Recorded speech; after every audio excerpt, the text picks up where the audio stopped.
আসসালামু আলাইকুম। এটিএন বাংলা সংবাদে সবাইকে স্বাগত জানাচ্ছি। আমি নাইম ফাথু মুবিন। শুরুতে বিআরবি কেবলস সংবাদ শিরোনাম।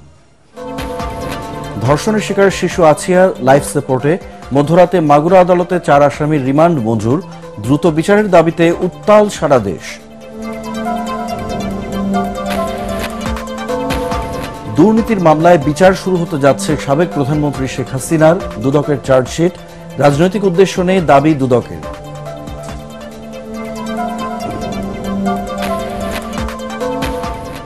পাচার হওয়া 28 লাখ কোটি টাকা ফেরত আনতে নতুন আইন জানালেন প্রেস সচিব, পদত্যাগ করলেন প্রধান উপদেষ্টার বিশেষ সহকারী আমিনুল ইসলাম।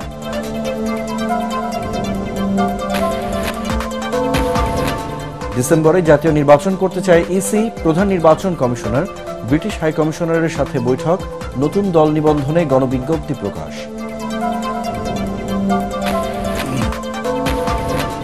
এবং বনানীতে ট্রাকের ধাক্কায় গার্মেন্টস কর্মী নিহতের ঘটনায় বিক্ষুব্ধ শ্রমিকদের সড়ক অবরোধ, রাজধানী জুড়ে তীব্র যানজট। শুনছিলেন বিআরবি কেবলস সংবাদ শিরোনাম, এবারে বিস্তারিত। 4 দিনেও জ্ঞান ফেরেনি ধর্ষণের শিকার শিশু আছিয়ার। বর্তমানে সিএমএইচ হাসপাতালের আইসিইউতে চিকিৎসাধীন রয়েছে সে। আইএসপিআর জানিয়েছে, তার চিকিৎসায় 8 সদস্যের মেডিকেল বোর্ড গঠন করেছে ঢাকার সম্মিলিত সামরিক হাসপাতাল। এদিকে শিশু আছিয়া ধর্ষণের ঘটনায় 4 আসামির রিমান্ড মঞ্জুর করেছেন আদালত। মাগুরার chief judicial magistrate Abdul Matin এ আদেশ দেন। এর আগে আছিয়ার মা বাদী হয়ে নারী ও শিশু নির্যাতন দমন আইনে মাগুরা সদর থানায় মামলা করেন। আরো জানাচ্ছেন তামান্না জেনিফার। নিরাপত্তার ঝুঁকি থাকায় রোববার মধ্যরাতে শিশু ধর্ষণের ঘটনায় অভিযুক্ত 4 আসামিকে মাগুরার চিফ জুডিশিয়াল ম্যাজিস্ট্রেট আদালতে হাজির করে পুলিশ। মামলার তদন্তকারী কর্মকর্তা আসামিদের রিমান্ডের আবেদন করেন। শুনানি শেষে 4 আসামির রিমান্ড মঞ্জুর করেন আদালত। মূল অভিযুক্ত ভুক্তভোগী শিশুর বোনের শ্বশুরের 7 দিন, স্বামী, শাশুড়ি ও ভাসুর প্রত্যেকে 5 দিনের রিমান্ড মঞ্জুর করেন আদালত। এর আগে রোববার আদালত চত্বর ঘিরে ছাত্র জনতার বিক্ষোভ থাকায় নিরাপত্তার কথা বিবেচনা করে আসামিদের আদালতে তুলতে পারেননি আইনশৃঙ্খলা বাহিনী। এ সময় বিক্ষুব্ধরা আসামিদের তাদের হাতে তুলে দেওয়ার দাবি জানান। এদিকে শিশু ধর্ষণের ঘটনায় দোষীদের সর্বোচ্চ শাস্তির দাবিতে মানববন্ধন কর্মসূচি পালন করেছেন আইনজীবীরা। সকালে মাগুরার জেলা জজ আদালতের সামনে আইনজীবী সমিতির ব্যানারে এ কর্মসূচি পালন করা হয়। এতে আইনজীবী সমিতির নেতা সহ নানা শ্রেণী পেশার মানুষ অংশ নেন। এ সময় আইনজীবী সমিতির সাধারণ সম্পাদক অ্যাডভোকেট শাহেদ হাসান টগর ও আইনজীবী রোকনুজ্জামান খান সহ অন্যান্যরা বক্তব্য রাখেন। বক্তারা শিশু ধর্ষণের ঘটনার তীব্র নিন্দা ও প্রতিবাদ জানিয়ে দ্রুত সময়ের মধ্যে দোষীদের সর্বোচ্চ শাস্তির দাবি জানান। একই সাথে ধর্ষক সহ সহযোগীদের কোনো প্রকার আইনগত সহায়তা না দেওয়ারও ঘোষণা দেন তারা। রিমান্ড শুনানিতে প্রিন্সিপাল অ্যাকিউজড ইটু বিশ্বাসের 7 দিন রিমান্ড মঞ্জুর করেছেন বিজ্ঞ আদালত এবং অন্যান্য 3 জন আসামিকে 5 দিন করে রিমান্ড মঞ্জুর করেছেন। ন্যায় বিচারের সাথে বিজ্ঞ আদালত এই রিমান্ড মঞ্জুরের পরে আসামিরা এখন পুলিশ কাস্টডিতে আছে। রিমান্ড শেষে তাদেরকে আদালতে সোপর্দ করবে এবং আমরা আশা করি দ্রুত সময়ের মধ্যে এই বিচার কাজ সম্পন্ন হবে। এদিকে 5 দিনেও জ্ঞান ফেরেনি মাগুরায় ধর্ষণের শিকার শিশুটির। অবস্থা সংকটাপন্ন হওয়ায় 8 সদস্যের মেডিকেল বোর্ড গঠন করেছে ঢাকার সম্মিলিত সামরিক হাসপাতাল সিএমএইচ কর্তৃপক্ষ। চিকিৎসকরা জানিয়েছেন, বুকে প্রচণ্ড চাপ দেওয়ায় শিশুটির ফুসফুসের বিভিন্ন জায়গায় বাতাস জমে গেছে। রোববার দুপুরে অস্ত্রোপচারের মাধ্যমে অতিরিক্ত বাতাস বের করে বুকে টিউব বসানো হয়েছে। অক্সিজেন স্বল্পতার কারণে ক্ষতি হয়েছে মস্তিষ্কে। শিশুটি সিএমএইচের শিশু নিবিড় পরিচর্যা কেন্দ্রে চিকিৎসাধীন রয়েছে। তাকে সর্বোচ্চ চিকিৎসা সেবা দেওয়া হচ্ছে বলে জানিয়েছেন আন্তঃবাহিনী জনসংযোগ পরিদপ্তর আইএসপিআর। তামান্না জেনিফার, এটিএন বাংলা। শিশু আছিয়ার ধর্ষকদের জনসমক্ষে মৃত্যু কার্যকরের দাবিতে বিক্ষোভ সমাবেশ ও মিছিল করেছে ঢাকা বিশ্ববিদ্যালয়ের শিক্ষার্থীরা। রাজু ভাস্কর্যের সামনে আয়োজিত এই সমাবেশে বক্তারা বলেন, দ্রুত তনু, মুনিয়া ও আসিয়া সহ অন্যান্য ধর্ষণের সাথে জড়িতদের ফাঁসি কার্যকর না করলে অনির্দিষ্টকালের জন্য ক্লাস বর্জন করে আন্দোলনে নামবেন তারা। এ সময় নারীদের নিরাপত্তা নিশ্চিত এবং আইন শৃঙ্খলা পরিস্থিতি ঠিক করতে না পারলে সরকার উৎখাতের হুঁশিয়ারিও দেন বিক্ষুব্ধরা। ইমদাদুল্লাহ বাবুর রিপোর্ট। মাগুরার ছোট্ট শিশু আসিয়া ধর্ষণের ঘটনায় উত্তাল ঢাকা বিশ্ববিদ্যালয়। অনির্দিষ্টকালের জন্য ক্লাস বর্জন করে সোমবার বিশ্ববিদ্যালয়ের বিভিন্ন বিভাগের শিক্ষার্থীরা জড়ো হন রাজু ভাস্কর্যের সামনে। এতে হাসপাতালের বিছানায় মৃত্যুর সাথে পাঞ্জা লড়তে থাকা আসিয়ার ধর্ষকদের এখনও মৃত্যুদণ্ড ঘোষণা না করায় ক্ষোভ প্রকাশ করেন শিক্ষার্থীরা। এ সময় ধর্ষণ আইনে জামিন বাতিল করে মৃত্যুদণ্ড প্রকাশ্যে কার্যকরের বিধান যুক্ত করার দাবি জানান তারা। আইনে সর্বোচ্চ বিচার ফাঁসি থাকলেও সেটা কিন্তু কার্যকর হয় না। প্রথমেই বলতে চাই, অবশ্যই ভালোভাবে বিচার হওয়া উচিত। I am sick of Westphalia. এটা বাংলাদেশ, এখানে ধর্ষকদের এভাবে বিচার দিতে হবে যেভাবে আমরা যাব। কারণ এটা একটা গণতান্ত্রিক দেশ। ধর্ষকদেরকে রাস্তার মাঝখানে আনায় ওদের উপর পাথর ফেলা হোক। আমাদের দাবি যদি কার্যকর হয়, একটা দুইটা ধর্ষককে যদি এভাবে ফাঁসিতে ঝুলানো হয়, তাহলে বাকি যারা আছে তারা 100 বার চিন্তা করবে। আমরা সম্মান নিয়ে যেন বাঁচতে পারি, কারো অধিকার নিয়ে না, মানুষ হিসেবে ট্রিট করুন। আমরা চাই আমাদের পরবর্তী প্রজন্মকে এরকম একটা সমাজ দিয়ে যেতে, যেখানে একজন মেয়ে তার গায়ে বোরকা থাকুক, তার গায়ে সালোয়ার থাকুক, সে স্লিভলেস পরুক, সে রাত 12টায় এই শহর দিয়ে সুন্দরভাবে একা হেঁটে যাবে এবং বলতে পারবে এটাই আমার বাংলাদেশ। গলিতে বসার মজা উপভোগ করার জন্য আপনাদেরকে গলিতে বসানো হয় নাই। আপনাদেরকে বসিয়েছি আমাদের হয়ে কাজ করতে, নতুন দেশে নতুন 24-এর গণঅভ্যুত্থানে নতুন বন্দোবস্ত করতে। যদি না পারেন আপনারা ক্ষমতা থেকে সরে আসুন। শিক্ষার্থীদের এই প্রতিবাদ সমাবেশে সম্মতি জানাতে যোগ দেন শিক্ষকরাও। এ সময় তারা বলেন, আসিয়া ধর্ষণের ঘটনা জাহেলি যুগের বর্বরতাকেও হার মানিয়েছে। বিভিন্ন সময় ধর্ষণের ঘটনায় অপরাধীদের শাস্তি নিশ্চিত না করায় সমাজে এ ধরনের অপরাধ বেড়েছে বলেও অভিযোগ করেন তারা। আমি এই দ্রুত বিচার নিষ্পন্ন করার জন্য বর্তমান সরকারের কাছে আপিল জানাচ্ছি। সকল দোষী ধর্ষকদের শাস্তি যথাযথ শাস্তি হোক এবং যথেষ্ট পরিমাণে এমন ব্যবস্থা না হোক যাতে করে আমরা নারীরা নিরাপত্তা কিছুটা হলেও পাই। এটা ফাঁসি হবে না, এটা ফাঁসি হবে না। ফাঁসি আমরা সবাই দেখতে পারি না। এর প্রকাশ্য বিচার হবে, যেমন বিচার হয় মধ্যপ্রাচ্যের দেশগুলোতে। আমরা খুব বেশি সময় দেব না। যেভাবে আপনাদেরকে আমরা এয়ার কন্ডিশনে বসিয়েছি, ঠিক সেইভাবে আমরা এয়ার কন্ডিশন থেকে আপনাদেরকে কিভাবে নামাতে হয় আমরা তাও জানি। পরে বিশ্ববিদ্যালয়ের বিভিন্ন বিভাগের উদ্যোগে ধর্ষণ বিরোধী প্রতিবাদী মিছিল বের করেন শিক্ষার্থীরা। ক্যাম্পাসের বিভিন্ন পয়েন্ট প্রদক্ষিণ শেষে মিছিলটি কলা ভবনের সামনে গিয়ে শেষ হয়। ইমদাদুল্লাহ বাবু, ATN বাংলা, ঢাকা। ধর্ষণ ও নারী নির্যাতনকারীদের বিচারের দাবিতে দেশের বিভিন্ন স্থানে রাস্তা অবরোধ, মশাল মিছিল ও সমাবেশ করেছেন শিক্ষার্থীরা। এ সময় দ্রুত সময়ের মধ্যে তদন্ত শেষে ধর্ষকদের ফাঁসির দাবি জানানো হয়। এদিকে জামালপুরে ধর্ষণ মামলার আসামির জামিন আবেদন করায় বৈষম্য বিরোধী ছাত্র আন্দোলনের নেতাকর্মীদের সাথে আইনজীবীদের ধাওয়া পাল্টা ধাওয়ার ঘটনা ঘটেছে। জেলা প্রতিনিধিদের পাঠানো তথ্যচিত্রে আরও জানাচ্ছেন জাহিদুল আলম। মাগুরায় শিশু ধর্ষণের ঘটনার প্রতিবাদে এবং ধর্ষকদের কঠোর শাস্তির দাবিতে বিক্ষোভ এবং ঢাকা রাজশাহী মহাসড়ক অবরোধ করেন রাজশাহী বিশ্ববিদ্যালয়ের শিক্ষার্থীরা। এছাড়া সাহেববাজার 0 পয়েন্টে মানববন্ধন ও সমাবেশ করে ইসলামী ছাত্র শিবির। চট্টগ্রাম বিশ্ববিদ্যালয়ের 0 পয়েন্ট থেকে বিক্ষোভ মিছিল বের করা হয়। মিছিলটি কাটা পাহাড় সড়ক, শহীদ মিনার, প্রীতিলতা হল প্রদক্ষিণ করে দক্ষিণ ক্যাম্পাস হয়ে প্রধান ফটকে গিয়ে শেষ হয়। বরিশালে মশাল মিছিল করেন সরকারি BM কলেজের সাধারণ শিক্ষার্থীরা। এ সময় ধর্ষকদের দ্রুত বিচার করা না হলে 5 আগস্টের মতো আবারও আন্দোলনে নামার হুঁশিয়ারি দেন শিক্ষার্থীরা। রংপুরের শিক্ষার্থীদের মশাল মিছিলটি টাউন হল চত্বর থেকে বের হয়ে নগরীর গুরুত্বপূর্ণ সড়ক প্রদক্ষিণ করে। এ সময় নারীর নিরাপত্তা সহ ধর্ষকদের শাস্তি নিশ্চিত হওয়া না পর্যন্ত আন্দোলন চালিয়ে যাওয়ার ঘোষণা দেন বিক্ষুব্ধরা।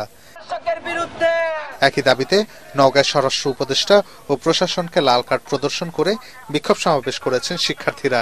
এ সময় শান্তি শৃঙ্খলা বজায় রাখতে প্রশাসন ব্যর্থতার পরিচয় দিয়েছে বলে অভিযোগ করেন তারা। কলেজ ক্যাম্পাসে মানববন্ধনের আয়োজন করে মোংলা সরকারি কলেজ ছাত্রদল। এ সময় বিচারহীনতার সংস্কৃতির অবসান ও ধর্ষকদের শাস্তি মৃত্যুদণ্ড করার দাবি জানান তারা। কুষ্টিয়ায় বিক্ষোভ মিছিল ও প্রতিবাদ সমাবেশ করেছেন নানা শ্রেণী পেশার মানুষ। এ সময় সড়ক অবরোধ করে ধর্ষকের কঠোর শাস্তি নিশ্চিতের দাবি জানান তারা। মুন্সিগঞ্জে মানববন্ধন ও র্যালি করেছে সিরাজদি খান উপজেলার জসিমউদ্দিন ইন্টারন্যাশনাল স্কুলের শিক্ষার্থীরা। এদিকে জামালপুরে অপর এক ধর্ষণ মামলার আসামির পক্ষে জামিন আবেদনকে কেন্দ্র করে বৈষম্য বিরোধী ছাত্রদের হামলায় ৩ আইনজীবী আহত হয়েছেন। জেলা জজ আদালত প্রাঙ্গণে এ ঘটনা ঘটে। তবে বৈষম্য বিরোধী ছাত্র আন্দোলনের দাবি তারা নয়, বরং আইনজীবীদের হামলায় ৩ ছাত্র আহত হয়েছেন। বৈষম্য বিরোধী ছাত্রদের কাছে গিয়ে যখন এই আদালতের ফলাফলটা জানাবার চেষ্টা করি, তখন বৈষম্য বিরোধী ছাত্র আন্দোলনেরা আমাদের 3জন আইনজীবীকে আহত করে, অর্থাৎ সিনিয়র একজন আইনজীবীকে মারধর করেছে। জাহিদুল আলম, এটিএন বাংলা। দেশে আশঙ্কাজনকভাবে বেড়েছে ধর্ষণের মতো অপরাধ। ঘরের শিশু থেকে বাইরে খেটে খাওয়া কর্মজীবী নারী, কারোরই কোনো নিরাপত্তা নেই। সামাজিক এ ব্যাধি রোধ করতে ইসলামী আইন মেনে প্রকাশ্যে শাস্তির বিধান চালু করা এখন সময়ের দাবি বলে মনে করছেন ইসলামী চিন্তাবিদরা। পাশাপাশি মব জাস্টিস রুখতে সরকারকে কঠোর হওয়ার দাবি জানান তারা। বিস্তারিত মাজহারুল হক মুহাজিরের রিপোর্টে।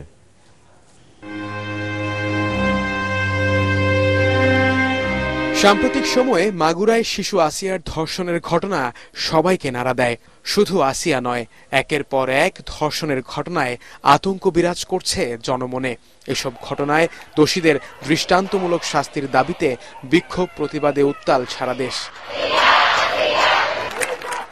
ছাত্র জনতা, বিভিন্ন শ্রেণী পেশার মানুষ বিচারের দাবিতে রাজপথে নেমে আসে। নতুন করে আবার স্লোগান উঠে, ধর্ষকদের ঠিকানা এই বাংলায় হবে না। পবিত্র যে মাসে পাপ থেকে বিরত থাকার কথা, সেখানে প্রতিনিয়ত বেড়েই চলছে ধর্ষণের মতো অপরাধ। ইসলামী বিধান মতে এসব অপরাধের কি শাস্তি তা নিয়ে প্রশ্ন অনেকের। 8 বছরের একটা ছোট্ট শিশুকে এভাবে পাশবিক নির্যাতন, এটা নিছক একটা বর্বরতা, সেই জাহিলি যোগ্য হার মানায়। দেশের বিদ্যমান পরিস্থিতি মোকাবিলায় পবিত্র কোরআনের বিধান বাস্তবায়ন করার তাগিদ ইসলামী চিন্তাবিদদের। একজন নারীকে জোর করে আর কি বল প্রয়োগ করে তার শ্লীলতাহানি ঘটানো হয়, কখনো আমরা দেখি যে গ্রুপ র‍্যাপ হয়। এই জাতীয় ঘটনার ক্ষেত্রে ইসলাম আরো কঠিন শাস্তি প্রয়োগ করেছে। কোরআনে কারীমের যে বিধান জেনা ব্যভিচারের ক্ষেত্রে, এটাকে সঠিকভাবে যদি ইমপ্লিমেন্ট করা হয়, তাহলে এই সমাজের নাজাত, এই সমাজের শান্তি প্রতিষ্ঠিত হবে। দেশের আইন শৃঙ্খলা পরিস্থিতি নিয়েও উদ্বেগ জানান এই ইসলামী স্কলাররা। বলেন, জীবন অনিরাপদ করে কোনো সংস্কার মেনে নিবে না দেশের সাধারণ মানুষ। আইন শৃঙ্খলার যত দ্রুত সম্ভব উন্নতি করতে হবে। ইসলামের ক্ষেত্রে একটা কথা আছে, সেটা হলো ইসলাম কঠিন, ইসলাম বর্বর অপরাধীর জন্য। তো সুতরাং আপনি যখন অপরাধীর জন্য কঠিন হবেন, বর্বর হবেন, তখন দেশে কিন্তু অপরাধ থাকবে না। আর নাগরিক নিরাপত্তা নিশ্চিত করার জন্য, বিশেষ করে খুন, রাহাজানি এবং চুরি, ডাকাতি, ধর্ষণ এগুলো বন্ধ করার জন্য আমাদের পরামর্শ হলো কোরআন যে বিধান দিয়েছে সেগুলোকে ফিরিয়ে আনা হোক। এটাও সংস্কার প্রয়োজন। আমি মনে করি দেশের আইনের সংস্কার প্রয়োজন। এ সময় তরুণ প্রজন্মের চারিত্রিক সৌন্দর্য বৃদ্ধিতে কোরআন সুন্নাহর সঠিক গাইডলাইন পারিবারিকভাবে জোর দেওয়ার তাগিদও দেন তারা। যিনি আমাদেরকে সৃষ্টি করেছেন, তিনি যেই গাইডলাইনটা দিয়েছেন, মনে করেন এই কোরআন, এই গাইডলাইনকে বাদ দিয়ে যখন আমরা নিজেরা নিজেদের মতন গাইডলাইন তৈরি করব, তখন আসলে শান্তি আসবে না। মাজহারুল হক মুহাজির, এটিএন বাংলা, ঢাকা। আইন শৃঙ্খলা বাহিনী সহ প্রশাসনের নিষ্ক্রিয়তার কারণে সারা দেশে ধর্ষণ, নারী নিপীড়নের ঘটনা ভয়াবহ আকার ধারণ করেছে বলে অভিযোগ করেছেন বিএনপির সিনিয়র যুগ্ম মহাসচিব রুহুল কবির রিজভী। মাগুরায় শিশু ধর্ষণের প্রতিবাদ ও জড়িতদের শাস্তির দাবিতে নয়াপল্টনে মহিলা দলের মিছিল পূর্ব সমাবেশে তিনি একথা বলেন। দ্রুত সময়ের মধ্যে শিশু আসিয়ার ধর্ষকদের দৃষ্টান্তমূলক শাস্তি নিশ্চিতের দাবি জানান রিজভী। বৈষম্য বিরোধী ছাত্রদের অনেকে প্রশাসনিক কাজে নানাভাবে হস্তক্ষেপ করছে অভিযোগ করে শিক্ষার্থীদের ক্যাম্পাসে ফিরে যাওয়ার আহ্বান জানান বিএনপির এই মুখপাত্র। একই সাথে অভিযোগ করেন, স্বৈরশাসক শেখ হাসিনার সময় নৈতিক শিক্ষার পরিবর্তে পাঠ্য বইয়ে মুজিব পরিবারের বন্দনা শেখানো হয়েছে। পরে নয়াপল্টন থেকে একটি বিক্ষোভ মিছিল বিজয়নগর, পুরোনা পল্টন হয়ে প্রেসক্লাবের সামনে গিয়ে শেষ হয়। ইউনিয়নে, ওয়ার্ডে, থানায়, সেইখানে আপনার প্রশাসনের কর্তৃত্ব প্রয়োগ হচ্ছে না কেন? এটা তো একটা বড় প্রশ্ন, এবং এর দায়িত্ব যাবে অন্তর্বর্তীকালীন সরকারের। আজকে ধর্ষণের পরিমাণ বেড়ে গেছে, আজকে নারীরা নিরাপদ নয়। সরকারের প্রতি বলতে চাই, দ্রুততম সময়ের মধ্যে আসিয়ার উপর জুলুমকারীদের দৃষ্টান্তমূলক শাস্তি হয়, যে দৃষ্টান্ত দেখে অন্যান্য অপরাধীরা, অন্যান্য ধর্ষকরা, অন্যান্য দস্যুরা তাদের হৃদয়ে হৃৎকম্পন তৈরি হয়। এইটাই হচ্ছে আইনের শাসন। দুর্নীতির মামলায় বিচার শুরু হতে যাচ্ছে সাবেক প্রধানমন্ত্রী শেখ হাসিনা, শেখ রেহানা, জয়, পুতুল, টিউলিপ সহ পরিবারের 7 জনের বিরুদ্ধে। 2 মাসেরও কম সময়ে শেখ পরিবারের সদস্য সহ 23 জনের বিরুদ্ধে চার্জশিট দিয়েছে দুদক। এর পেছনে রাজনৈতিক কোনো কারণ নেই বলে দাবি করেছেন কমিশনের মুখপাত্র আক্তার হোসেন। যেসব ধারায় মামলা করা হয়েছে এতে যাবজ্জীবন কারাদণ্ড হতে পারে আসামিদের। রিপোর্টে জানাচ্ছেন মাহবুব কবির চপল। পূর্বাচলে প্লট নিয়ে বাড়ি করার সুযোগ হলো না সাবেক প্রধানমন্ত্রী শেখ হাসিনার। অবৈধভাবে জমি নেয়ার অভিযোগ প্রমাণিত হলে তার ঠিকানা হতে পারে কারাগার। কমিশন বলছে শেখ হাসিনা প্রধানমন্ত্রী থাকার সময় ক্ষমতার অপব্যবহার করে পূর্বাচলে নিজের ছেলে মেয়ে এবং বোন, ভাগ্নে, ভাগ্নির নামে 10 কাঠা করে প্লট বরাদ্দ নেন, যে অপরাধে গত জানুয়ারিতে মামলা করে দুদক। এখন তাদের বিরুদ্ধে চার্জশিট দিল সংস্থাটি। এতে শেখ হাসিনার পরিবারের 7 জন সহ আসামি করা হয়েছে সাবেক গৃহায়ণ প্রতিমন্ত্রী শরীফ আহমেদ, শেখ হাসিনার সাবেক পিএস সালাউদ্দিন এবং রাজুকের 14 জনকে। 1 মাস 26 দিনের মধ্যে মামলাগুলোর চার্জশিট দিল দুদক। এত দ্রুত চার্জশিট দেওয়ার খুব একটা নজির নেই, তবে এর পেছনে কোনো উদ্দেশ্য নেই বলে দাবি করেন সংস্থাটির মুখপাত্র। এটা কি রকেট গতিতে এগুলো কিনা বা রাজনৈতিক বিবেচনা রয়েছে কিনা? আমাদের যে দালিলিক প্রমাণাদি সংগ্রহ করার দরকার ছিল, আমাদের তদন্তকারী দল আপনারা জানেন অক্লান্ত পরিশ্রম করেছে। তারা দ্রুততম সময়ের মধ্যে এই রেকর্ডপত্র সংগ্রহ করেছেন এবং সেগুলি পর্যালোচনা শেষে কমিশন এই মামলাগুলোতে চার্জশিট দাখিলের অনুমোদন প্রদান করেছে। এই ক্ষেত্রে অন্য কোনো বিষয় এখানে বিবেচনা নয়, আমরা কেবলমাত্র অপরাধের বিষয়টা এখানে বিবেচনা করা হয়েছে।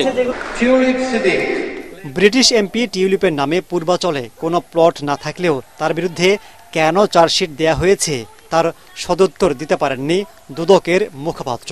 এজাহার নামেও যে 6টি মামলা রুজু হয়েছিল, সেখানে যারা এজাহার নামে আসামি ছিলেন তাদের সাথে নথি গায়েবের সাথে বা নথি বিনষ্টকরণের সাথে যারা জড়িত তাদেরকেও তদন্ত আগত আসামি হিসাবে এখানে অন্তর্ভুক্ত করা হয়েছে। এখন আদালতে চার্জ গঠনের মাধ্যমে আসামিদের বিচার শুরু হবে। যে 6টি ধারায় মামলা করা হয়েছে তাতে সর্বোচ্চ সাজা যাবজ্জীবন কারাদণ্ড। আসামিদের গ্রেফতারের চেষ্টা চলছে বলে জানান দুদকের মুখপাত্র। বিজ্ঞ আদালতে চার্জশিট দাখিলের পরে আইনানুগ প্রক্রিয়া অনুসরণ করে বিজ্ঞ আদালতে তাদেরকে গ্রেপ্তারের কার্যক্রম গ্রহণ করবেন। সমন ওয়ারেন্ট জারি হবে, সেগুলি যথাযথভাবে জারি করা হবে। আমাদের তদন্তকারী দল যারা আছেন তারাও যারা সংশ্লিষ্ট আসামি রয়েছেন তাদেরকে গ্রেপ্তারের প্রক্রিয়া অব্যাহত রাখবে। এছাড়াও বিদেশি অর্থ পাচারের অভিযোগে শেখ হাসিনার পরিবারের সদস্যদের বিরুদ্ধে অনুসন্ধান করছে দুদক। শেখ হাসিনা সহ মাহবুব কবির চপল, এটিএন বাংলা, ঢাকা। বিরুদ্ধে পাচার হওয়া প্রায় 28 লাখ কোটি টাকা দেশে ফেরত আনতে শিগগিরই আইন করা হবে বলে জানিয়েছেন প্রধান উপদেষ্টার প্রেস সচিব শফিকুল আলম। এক ব্রিফিংয়ে তিনি জানান, যুক্তরাষ্ট্র, যুক্তরাজ্য, মালয়েশিয়া সহ বিভিন্ন দেশে শেখ হাসিনা সহ তার পরিবারের 7 সদস্যের পাচার করা অর্থের সন্ধান মিলেছে। এসব অর্থ ফিরিয়ে আনতে সর্বোচ্চ গুরুত্ব দিচ্ছে অন্তর্বর্তী সরকার। আরও জানাচ্ছেন ইয়াসিন রানা। দেশ থেকে পাচার হওয়া অর্থ ফেরত আনতে গঠিত টাস্কফোর্স সদস্য, উপদেষ্টা মণ্ডলীর সদস্য, অর্থ পাচার সংশ্লিষ্ট প্রতিষ্ঠানগুলোর সাথে উচ্চ পর্যায়ের বৈঠক করেন প্রধান উপদেষ্টা ডক্টর মোহাম্মদ ইউনূস। পাচার করা টাকা ফিরিয়ে আনতে সংশ্লিষ্টদের সব ধরনের প্রচেষ্টা চালাতে নির্দেশ দেন প্রফেসর ইউনূস। পরে এ বিষয়ে ফরেন সার্ভিস একাডেমিতে ব্রিফ করে প্রধান উপদেষ্টার press wing. Press secretary Shafiqul Alam বলেন, দেশের জনগণের টাকা পাচার করে বিদেশে বিপুল সম্পদের মালিক হয়েছে শেখ হাসিনা ও তার দোসররা।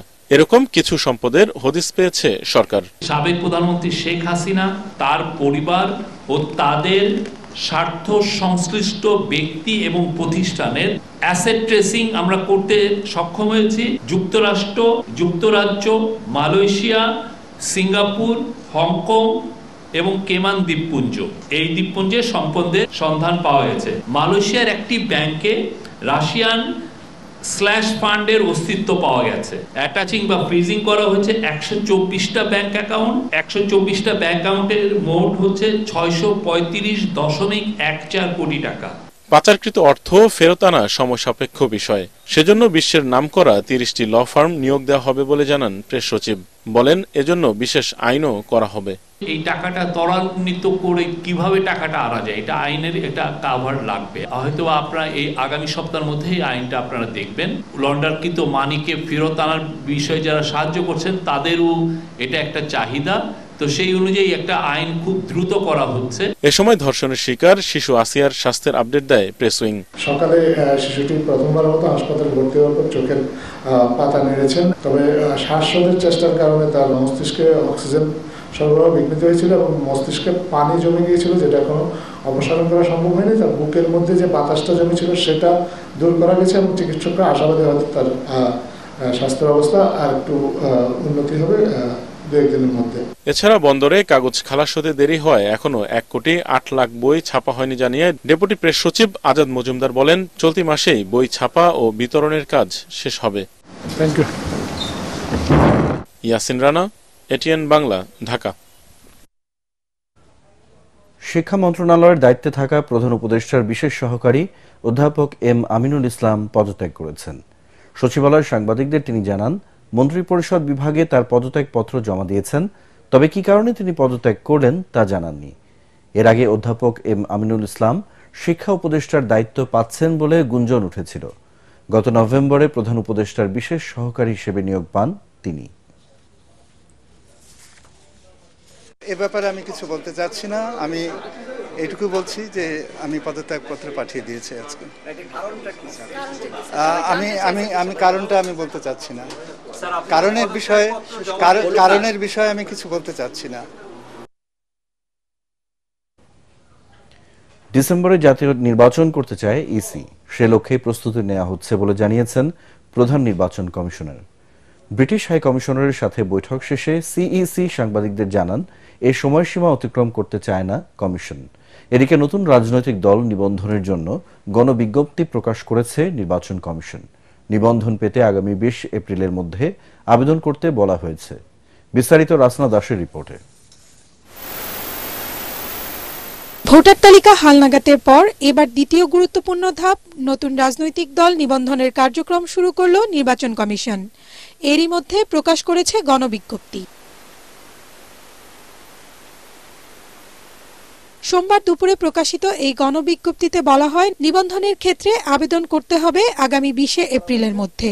শর্ত হিসেবে আরোপ করা হয়েছে ন্যূনতম 21 জেলা ও 100 উপজেলায় কমিটি ও কার্যালয়। নতুন যারা রাজনৈতিক দল হিসেবে নিবন্ধিত হতে চান তারা আগামী 20 এপ্রিল 2025 তারিখ পর্যন্ত নির্ধারিত শর্ত পূরণ করে আমাদের কাছে আবেদন করবেন। আমরা সেটা পর্যালোচনা করব এবং তার পরবর্তীতে যে নিবন্ধন প্রক্রিয়া আছে সেটা সম্পন্ন করব। এদিকে 2023 সালের পর প্রথমবারের মতো নির্বাচন কমিশনে আসেন ঢাকায় নিযুক্ত British high commissioner Sarah Cook. সিইসির সাথে প্রায় 1 ঘন্টা বৈঠক শেষে গণমাধ্যমের সঙ্গে কথা বলেন তারা। জানান, বাংলাদেশে সুষ্ঠু, নিরপেক্ষ ও অংশগ্রহণমূলক নির্বাচন দেখতে চায় যুক্তরাষ্ট্র। It was an opportunity for me to hear about the work that he and his team are doing at the moment. As you know, the UK is supportive of the consensus building and reform process to help create the conditions for free, fair and inclusive elections here in Bangladesh. প্রধান নির্বাচন commissioner AMM Nasiruddin বলেন, ডিসেম্বরে জাতীয় নির্বাচন করতে চায় EC. এখন পর্যন্ত এই সময়সীমা অতিক্রম করতে চায় না কমিশন। যেহেতু একটা টাইমলাইন আছে আর্লিয়েস্ট ইন ডিসেম্বর, সেটাকে মাথায় রেখে আমাদের প্রস্তুতি আমরা যাতে নিয়ে যাচ্ছি, যাতে ডিসেম্বরে ইলেকশন হলে তো সে অক্টোবরে শিডিউল ঘোষণা করতে হবে। তো আমরা যাতে ওই টাইমলাইনটা মিস না করি সেভাবে প্রস্তুতি নিচ্ছে, এটা আমি তাদেরকে বুঝিয়েছি। সিইসি বলেন, অবাধ, সুষ্ঠু ও অংশগ্রহণমূলক নির্বাচন আয়োজনে আলোচনা হয়েছে ব্রিটিশ হাই কমিশনারের সাথে। এই বিষয়ে কমিশনও প্রতিজ্ঞাবদ্ধ। রাসনা দাস, এটিএন বাংলা, ঢাকা। রাজধানীর বনানীতে ট্রাক চাপায় নারী পোশাক শ্রমিক নিহতের ঘটনায় সড়ক অবরোধ করে গার্মেন্টস কর্মীরা। 7 ঘণ্টা পর বিচারের আশ্বাসে অবরোধ তুলে নেয় বিক্ষুব্ধরা। এতে দীর্ঘ সময় ঢাকা ময়মনসিংহ মহাসড়ক ও এলিভেটেড এক্সপ্রেসওয়ের মহাখালী র্যাম্পে যান চলাচল বন্ধ থাকায় চরম বিপাকে পড়েন নগরবাসী, যার প্রভাবে প্রায় অচল হয়ে পড়ে গুলশান, মহাখালী, বিজয় সরণি সহ রাজধানীর বিভিন্ন সড়ক। পুলিশ জানিয়েছে ঘাতক ট্রাকটি জব্দ করা হয়েছে। চালককে গ্রেপ্তারের চেষ্টা চলছে। রিপোর্ট করছেন আদ্দিন সজীব।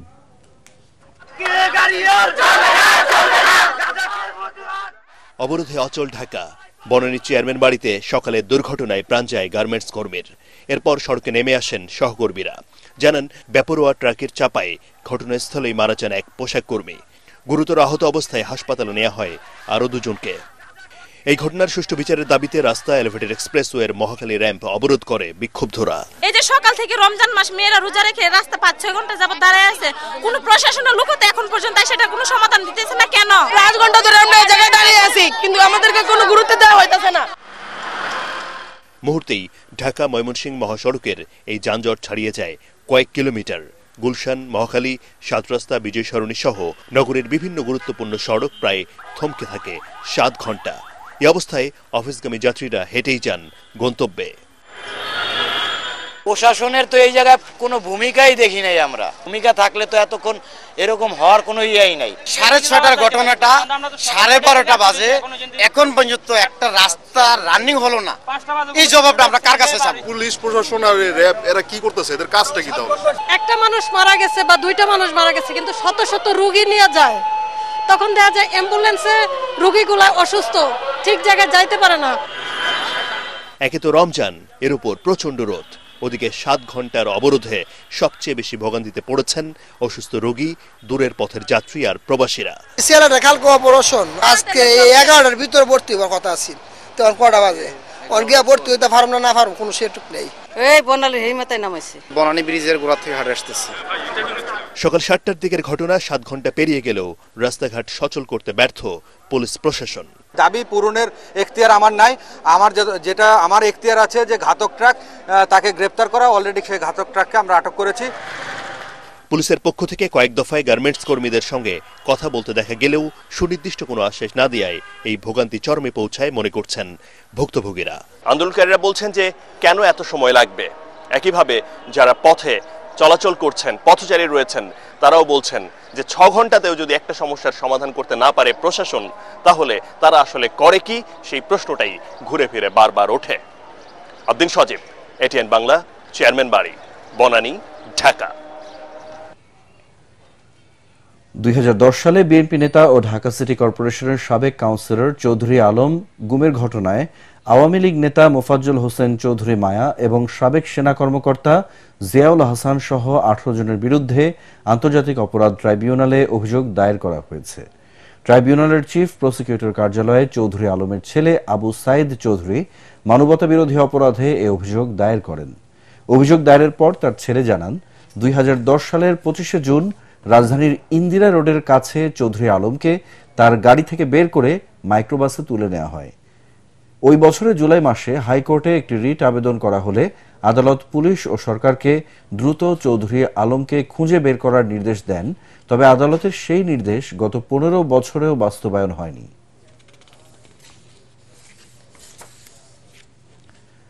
কারাগারে ভিআইপি বন্দীদের বাসার খাবার খাওয়া ও মোবাইল ফোনে কথা বলার অভিযোগ সত্য নয় বলে জানিয়েছেন কারা অধিদপ্তরের মহাপরিদর্শক ব্রিগেডিয়ার জেনারেল সৈয়দ মোহাম্মদ মোতাহার হোসেন। কারা সদর দপ্তরের প্রধান কার্যালয়ের সংবাদ সম্মেলনে তিনি কথা জানান। জুলাই বিপ্লবের সময় কারাগার থেকে পালিয়ে যাওয়া 700-রও বেশি বন্দী এখনও পলাতক বলে জানান কারা মহাপরিদর্শক। GM তসলিমের report. সংবাদ সম্মেলনে কারা মহাপরিদর্শক জানান, কিছু কিছু সংবাদ মাধ্যম অনুমান নির্ভর তথ্য প্রকাশ এবং ব্যক্তিবিশেষের উদ্দেশ্য হাসিলের জন্য সৎ, যোগ্য এবং কর্ম উদ্যমী অফিসারদের হেয় প্রতিপন্ন করে সংবাদ প্রকাশ করছে। কারা অধিদপ্তর কখনোই প্রকৃত সংবাদ প্রকাশে বাধা দেবে না।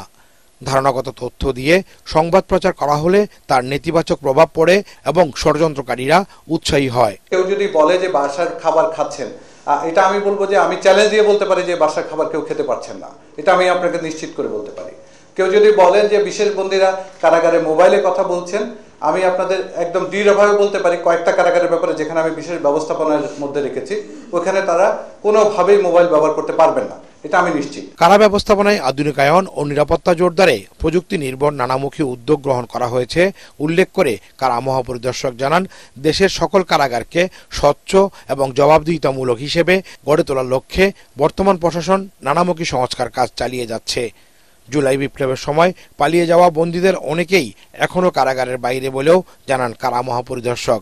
কর্মকর্তা কর্মচারীদের মোটিভেশনের জন্য আমরা বিভিন্ন পদক্ষেপ গ্রহণ করছি, তাদেরকে কাউন্সেলিং করছি। আমি ব্যক্তিগতভাবে ইতিমধ্যে প্রায় 30-35টা কারাগার ভিজিট করেছি, তাদের সাথে নিয়মিত আমি কথা বলছি।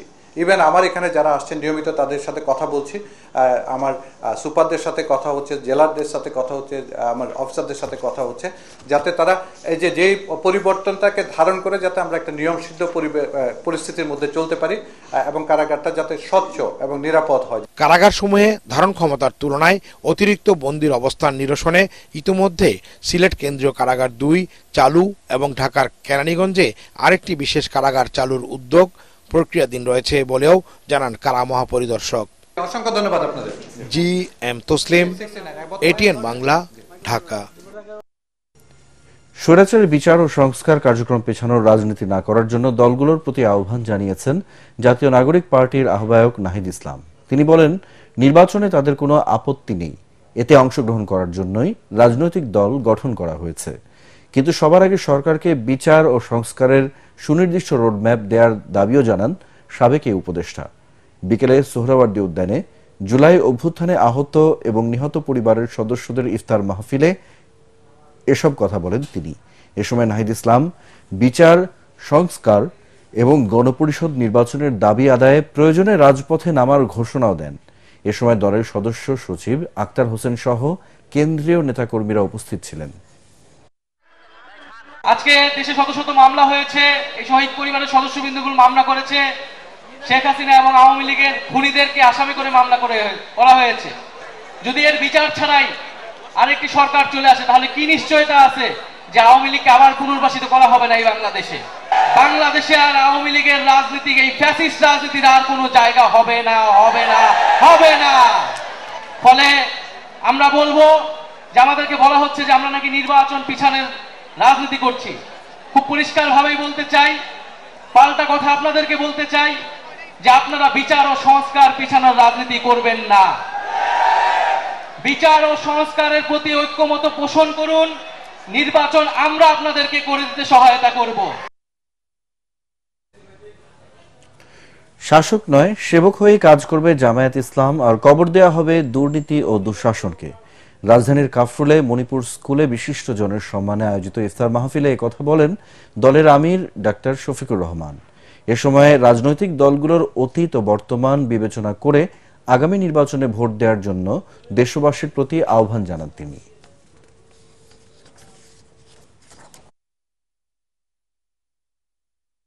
এখানে শাসকরা মালিক হবেন না, ইনশাল্লাহ সেবক হবেন।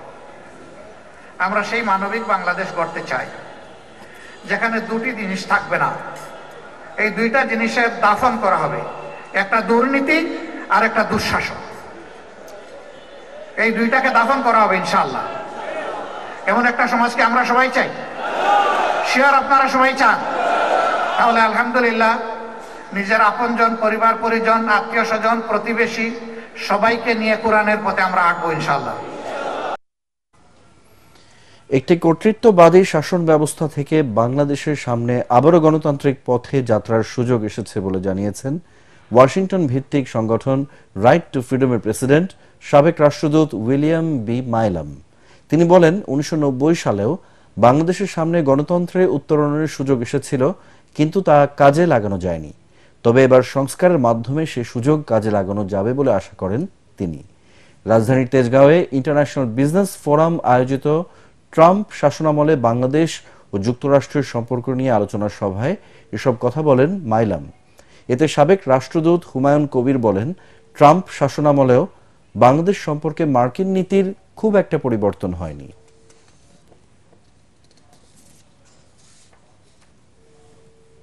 এবারে আল আরফা ইসলামী ব্যাংক অর্থ সংবাদ।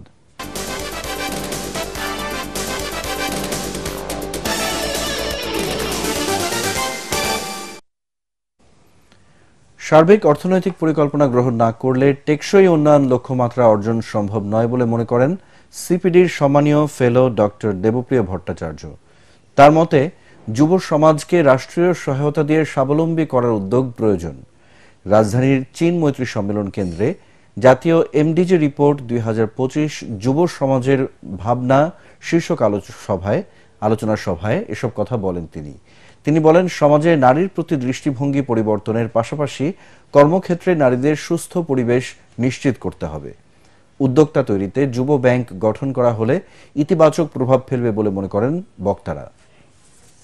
ভলেন্টারি ন্যাশনাল রিভিউ অর্থাৎ স্বপ্রণোদিত জাতীয় প্রতিবেদন, কিন্তু আমাদের সমালোচনা ছিল এটা জাতীয় প্রতিবেদন হয়নি, এটা সরকারি প্রতিবেদন হয়েছে।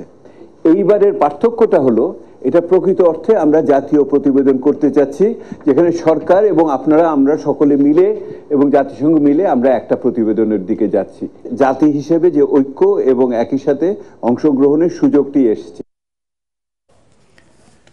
এবারে আন্তর্জাতিক প্রসঙ্গ।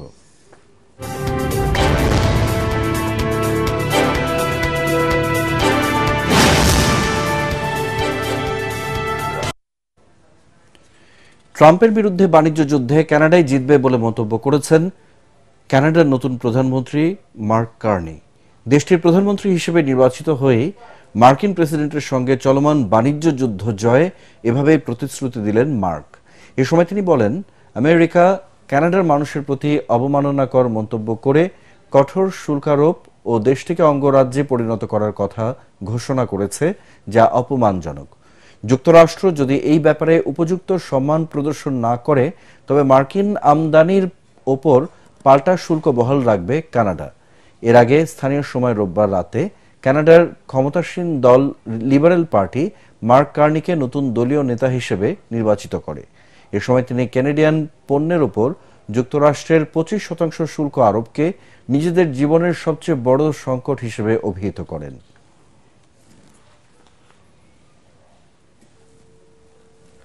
যুক্তরাষ্ট্রের পেনসিলভানিয়া বিমানবন্দরে 5 জন আরোহী নিয়ে একটি বিমান বিধ্বস্ত হয়েছে। বিধ্বস্তের পরপরই এটিতে আগুন ধরে যায়। স্থানীয় সময় ম্যানহাইম টাউনশিপের ল্যাঙ্কাস্টার বিমানবন্দরের ঠিক দক্ষিণে বিকেল 3টায় এই দুর্ঘটনা ঘটে। তবে পুলিশ তাৎক্ষণিকভাবে হতাহতের তথ্য জানাতে পারেনি। কর্তৃপক্ষ জানিয়েছে, বিমানের ট্রাফিক কন্ট্রোল অডিওতে কেউ একজন বিমানের দরজা খোলার চেষ্টা করার সময় এই ঘটনা ঘটতে পারে বলে ধারণা করা হচ্ছে। ফেডারেল এভিয়েশন অ্যাডমিনিস্ট্রেশন নিশ্চিত করেছে বিমানটিতে পাইলট সহ 5 জন যাত্রী ছিলেন। সোশ্যাল মিডিয়ায় শেয়ার করা ফুটেজে বিমানের ধ্বংসাবশেষ থেকে কালো ধোঁয়া বের হতে দেখা গেছে। এই পর্বের শুরুতেই পার্টেক্স খেলার খবর।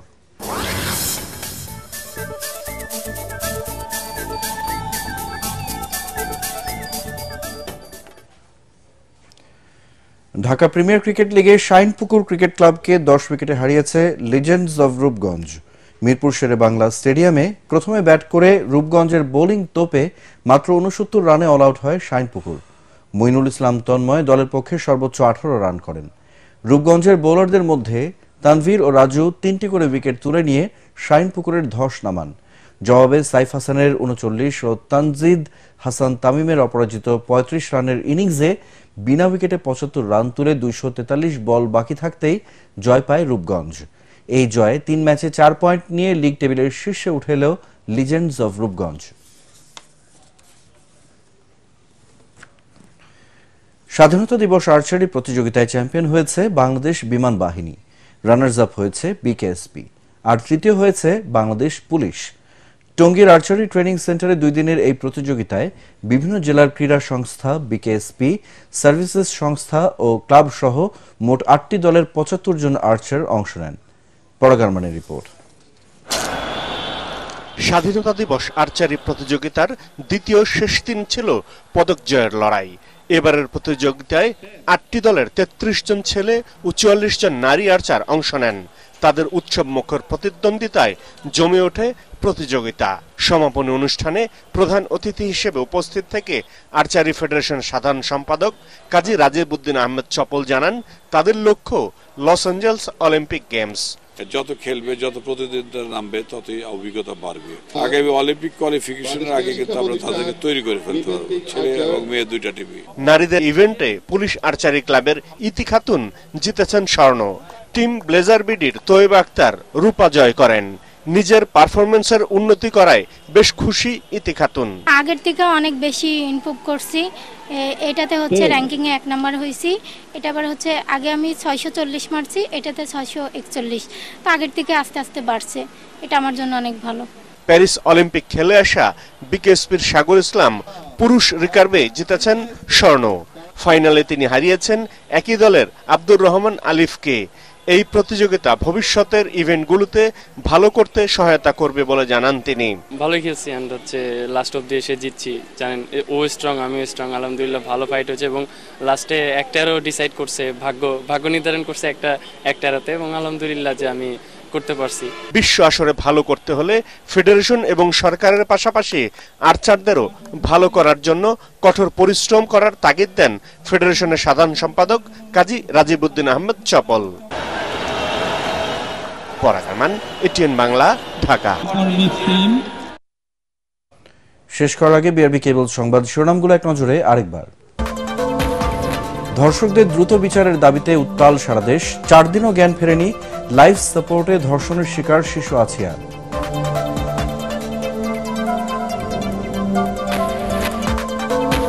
দুর্নীতির মামলায় বিচার শুরু হতে যাচ্ছে সাবেক প্রধানমন্ত্রী শেখ হাসিনার।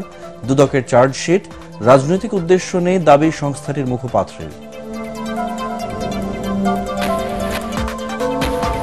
পাচার হওয়া 28 লাখ কোটি টাকা ফেরত আনতে নতুন আইন, জানালেন প্রেস সচিব। পদত্যাগ করলেন প্রধান উপদেষ্টার বিশেষ সহকারী আমিনুল ইসলাম।